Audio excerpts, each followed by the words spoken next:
Hi hello అండి, welcome back to our channel VR cooking and blogs. నేను మీ మౌనిక. ఈ రోజు చక్కగా మంచి టిఫిన్ రెసిపీతో అయితే మీ ముందుకు వచ్చేసాను అనమాట. ఇది మనకి సమ్మర్ లో తిన్నట్టయితే మనకి చక్కగా చలవ చేస్తుంది, పిల్లలకు కూడా ఆరోగ్యానికి చాలా మంచిది అనమాట. దీన్ని ఎలా చేసుకోవాలో ఇప్పుడైతే చూద్దాం. నేను ముందు పొట్టు పెసరపప్పును తీసుకున్నానండి. మీరు కావాలంటే పెసరపప్పును కూడా తీసుకోవచ్చు, కాకపోతే పొట్టు పెసరపప్పు ఆరోగ్యానికి మంచిది, టేస్ట్ కూడా బాగుంటుంది. తీసుకొని ఒక గంట సేపు నానబెట్టి శుభ్రంగా కడిగి రుబ్బి పక్కన పెట్టుకున్నాం అనమాట. సాల్ట్ వేసే రుబ్బుకోండి, అసలు వాటర్ వేయకుండా రుబ్బాలన్నమాట. మీకు కావాలి డీటెయిల్ గా మేము చూడాలి అనుకుంటే నేను ఆల్రెడీ పునుకులు పులుసు చేసిన వీడియోలు అయితే దీన్ని వివరంగా చేసి పెట్టాను. సో ఆ వీడియో లింక్ మీకు ఎండ్ కార్డ్ లో అండ్ అలాగే డిస్క్రిప్షన్ బాక్స్ లో కూడా ఇస్తాను, ఒక్కసారి చెక్ చేయండి, ఓకేనా. ఇప్పుడైతే దీన్ని ఇలా రుబ్బు అయితే పక్కన పెట్టుకున్నాం. ఇప్పుడు మనం మజ్జిగలో వేసుకోవాలండి. ఇప్పుడు పునుకులు మనం మజ్జిగ పునుకులు అనమాట ఇవి. సో దానికోసం నేను ముందుగా పెరుగునైతే తీసుకున్నాను. మీకు పెరుగు అనేది కమ్మగా ఉండాలి, పులుపు అంటూ తగలకూడదు అనమాట. పులుపు ఉంటే మనకి టేస్ట్ అనేది అసలు బాగోదు, కమ్మగా ఉంటేనే బాగుంటుంది. సో కమ్మటి పెరుగును మాత్రమే తీసుకోండి. ఇలా పెరుగుని తీసుకోనండి, పెరుగు చక్కగా ఇలా చిలికేసుకోండి.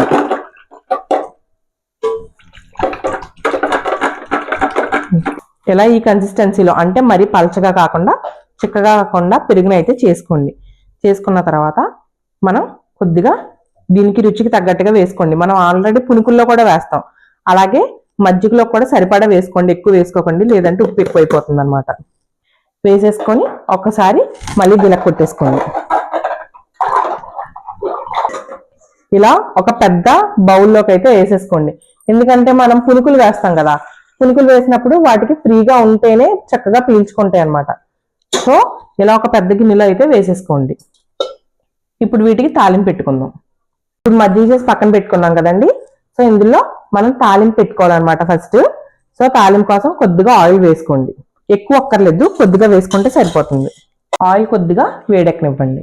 ఆయిల్లో కొద్దిగా మినపప్పును అయితే వేసుకోండి, ఎక్కువ అక్కర్లేదు, ఇష్టపడే వాళ్ళని బట్టి కొద్దిగా మినపప్పు వేసుకోండి. మినపప్పుని కొద్దిగా వేయించుకోవాలి. ఇలా మినపప్పు వేగుతుంది కదండి. ఇప్పుడు ఇందులో కొద్దిగా ఆవాలను కూడా వేసుకోండి. తర్వాత ఇందులోనే కొద్దిగా జీలకర్రను వేసుకోండి. ఇలా వేసుకున్న తర్వాత ఇందులో పచ్చిమిర్చి ఇలా సన్నగా కట్ చేసి వేసుకోండి. కారం కోసమే ఇలా పచ్చిమిర్చిని యాడ్ చేసుకుంటున్నామండి మనం. మీకు ఇంకా కారం కావాలి, మాకు బోండా కూడా స్పైస్ తెలియాలి పునుకు కూడా అనుకుంటే, పునుకు మనం పప్పు రుబ్బుతాం కదా, అప్పుడే ఒక 2 పచ్చిమిరపకాయలు లేదా 3 పచ్చిమిరపకాయలు పప్పుతో పాటు వేసి రుబ్బేసుకోండి. ఇప్పుడు ఒక 4 ఎండుమిర్చిని అయితే ఇలా తుంచి వేసేసుకోండి. ఇలా ఎండుమిర్చి కూడా వేసి వేయించేసుకున్నాం కదండి. ఇప్పుడైతే చిటపట్లాడే కరివేపాకును కూడా వేసేసుకోండి.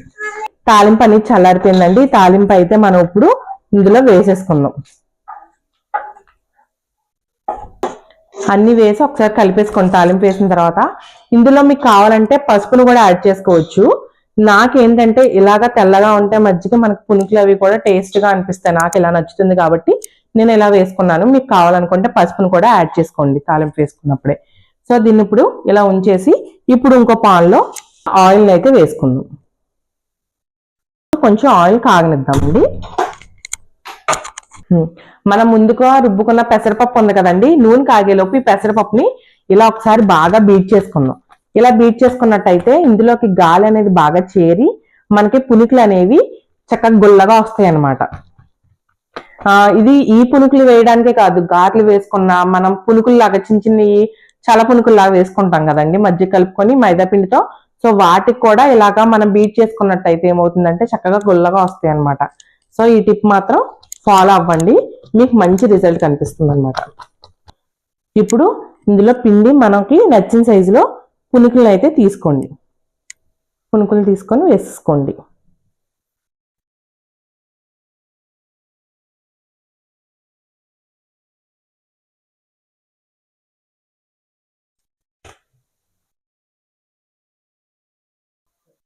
ఈ పప్పుతోనే వస్తుందండి, మామూలు పప్పుతోనే వస్తుంది? మామూలు పెసరపప్పుతో కూడా వేసుకోవచ్చు అండి కావాలంటే, కాకపోతే పొట్టు పెసరపప్పు మనకి హెల్త్ కి మంచిది. ఏంటంటే పొట్టు కూడా లోపలికి వెళ్తుంది కదా, మామూలుగా పొట్టు పెసరపప్పు మనం వాడడం తక్కువ కదా, ఇలా పునుకుల్లాగైనా వేసుకుంటే బాగుంటుందని చెప్పి ఇలా వేసామన్నమాట. మీకు మామూలుగా పెసరపప్పు అవైలబుల్గా ఉంటే మామూలు పెసరపప్పు వేసుకోండి. మీకు ఇది పిండి ఎప్పుడు లైట్ గా ఉండాలి. లైట్ గా ఉంటే చక్కగా మనకి గొల్ల వస్తుంది. మనకి పిండిలోనే తెలిసిపోద్ది అనమాట. నూనెలో వేస్తే తేలుతుంది చూసారా మనకి పిండి, అలా తేలితే మనకి గొల్ల వచ్చేస్తుంది ఆటోమేటిక్ గా. మీరు ముందే చెక్ చేసుకోవాలనుకుంటే కొంచెం వాటర్ తీసుకోనండి, కొద్దిగా చిన్నగా ఇంత పిండి తీసుకొని అందులో వేస్తే మీకు పైకి తేలుతుంది అనుకోండి, మీకు ఖచ్చితంగా అది గొల్లగా వస్తున్నట్టే లెక్క.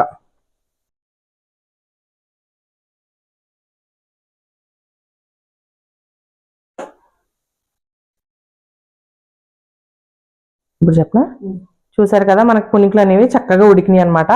వీటిని అయితే ఇప్పుడు మజ్జిగలోకి వేసేసుకుందాం. ఇలా మనం వేడివేడి పునుకులు వేసుకుంటే మనకి చక్కగా మజ్జిగ అనేది బాగా పిలుస్తుంది అనమాట.